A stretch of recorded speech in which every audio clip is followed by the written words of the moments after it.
Water companies are semi-autonomous government agents.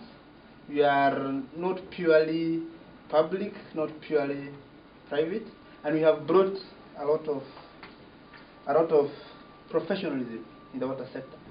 It is important. We know that the world is changing. The public sector is not the public sector for yesterday. We have currently a new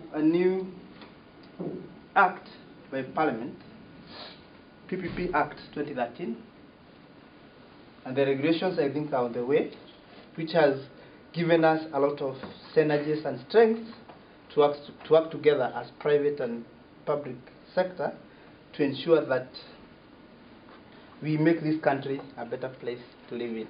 And I've been very gratified recently to see the improvement in the public sector, the focus on the public sector in terms of the improvement of water supplies. You take Nairobi City Council water as it was 30 years ago and how it's operating today. Really there has been a huge improvement, and it's really, we are living up to our obligations now. But I think it's very important, this session, for everybody, because obviously you have got your responsibilities in the distribution of water, but you must rely upon technologies in order to be able to supply the population. And that's where we come in. We, of course, have been here for 70 years now. We recently celebrated our 70th anniversary. And we really are, we're the largest and overwhelmingly the sort of most technologically advanced company in the sector in the region. And I think there's a lot you can learn from us, and we can learn from you. And together, I think we can certainly make a big contribution to people's lives in the region. And so we see this as a very, very important step as an organization working very closely with the public sector.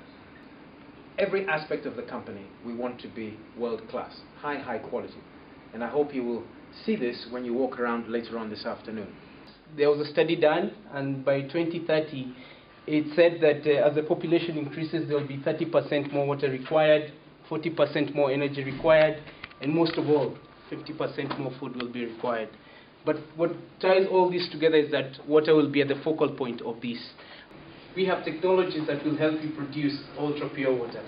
In today's discussion, we'll be talking about ultrafiltration and reverse osmosis, which finds common application in the municipal water supply. But we also have ion exchange resins for those companies that want to do softening, if this is a problem you may have. We are in the industry of trying to see how do we reuse all the wastewater that we are actually producing in our systems. So for us, it is quite key that we focus on more than the traditional way of water treatment, but more value addition in the areas of water treatment, and our chemicals will be able to offer those solutions.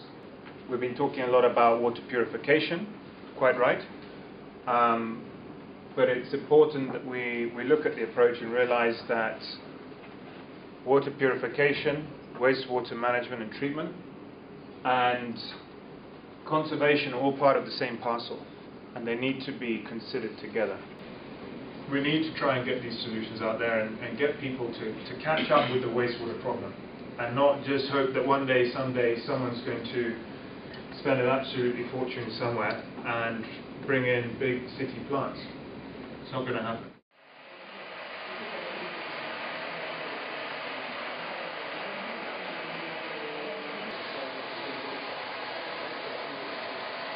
Pumps, we check the current the pump is consuming, the flow, is it giving the right discharge, and also the pressure. Is the pump attaining the required pressure as per the